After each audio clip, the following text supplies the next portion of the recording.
MHT CET 2026 परीक्षा देणाऱ्या सर्व विद्यार्थ्यांसाठी हा व्हिडिओ जो आहे तो खूप महत्त्वाचा आहे. म्हणून हा व्हिडिओ जो आहे तो शेवटपर्यंत पहा आणि जास्तीत जास्त हा जो व्हिडिओ आहे विद्यार्थ्यांपर्यंत पोहोचवण्याचा प्रयत्न करा. जेणेकरून MHT CET देणारा प्रत्येक विद्यार्थी त्यापर्यंत हा व्हिडिओ पोहोचेल.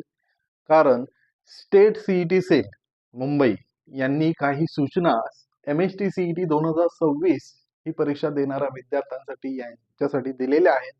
त्या सूचनाच आपण या व्हिडिओच्या माध्यमातून पाहणार आहोत. पहा, MHT CET परीक्षा देणाऱ्या उमेदवारांसाठी महत्त्वाच्या सूचना आहेत आणि त्या सूचना काय आहेत त्या आपण एक एक करून पाहूया.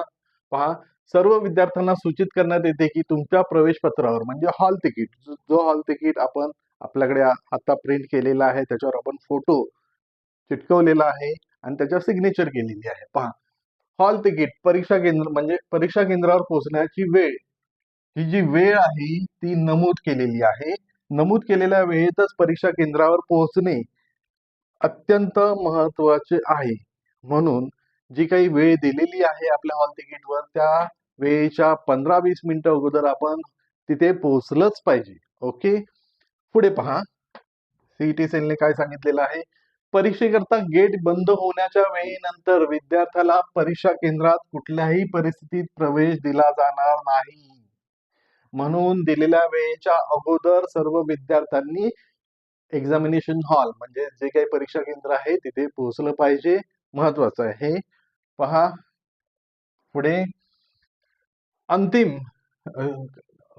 अनिवार्य कागदपत्रे काय आहेत. घरून निघण्यापूर्वी खालील 3 महत्वाच्या गोष्टी सोबत असल्याची खात्री करा. हॉल तिकीट आहे का तुमच्या सोबत, ते महत्वाचं आहे. हॉल तिकीटवर तुमचा फोटो आहे का, हे पण खूप महत्वाचं आहे. त्याच्यावर तुमची सिग्नेचर आहे का, असलीच पाहिजे. ओके, त्यासोबतच प्रवेश पत्रावर दिलेल्या यादीमधील एक मूळ आणि वैध ओळखपत्र म्हणजे आयडेंटिटी प्रूफ जे आहे म्हणजे आधार कार्ड, तुमचं जे काही आधार कार्ड आहे ते तुमच्या सोबत असलं पाहिजे.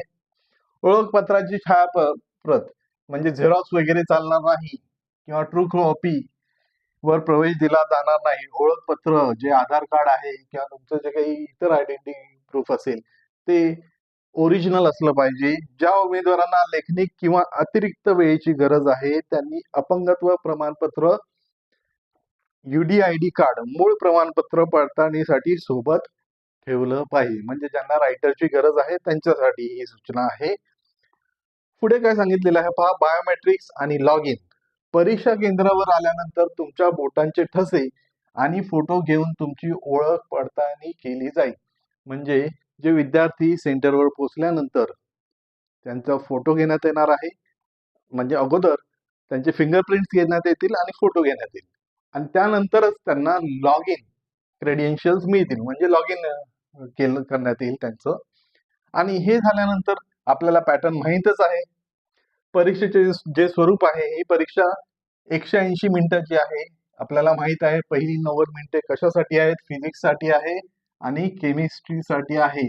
आणि पहिल्या 90 मिनिटांमध्ये आपण फिजिक्स आणि केमिस्ट्रीचे सर्वच्या सर्व क्वेश्चन्स अटेम्प्ट केले असणे गरजेचे आहे.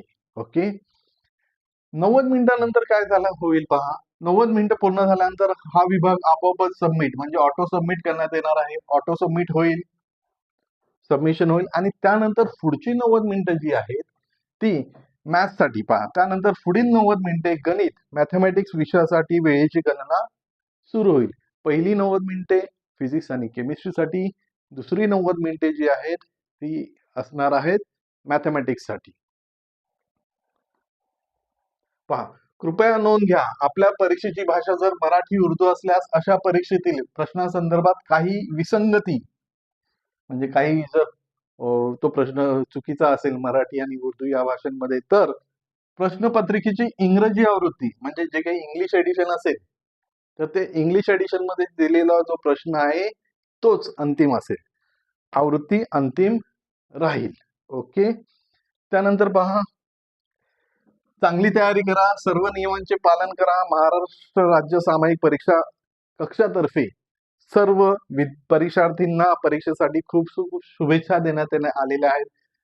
YouTube channel Salunke sir chemistry या परिवारातर्फे सुद्धा सर्व विद्यार्थ्यांना खूप खूप शुभेच्छा. अतिशय छानपैकी तुम्ही तुमचा जो MHT-CET 2026चा पेपर आहे तो दिला पाहिजे. Physics, chemistry, maths, physics, chemistry, biology चांगल्यात चांगले पर्सेंटाइल तुम्हाला आले पाहिजेत, अशी मी आशा धरतो आणि हा व्हिडिओ जो आहे मी इथेच थांबवतो. धन्यवाद.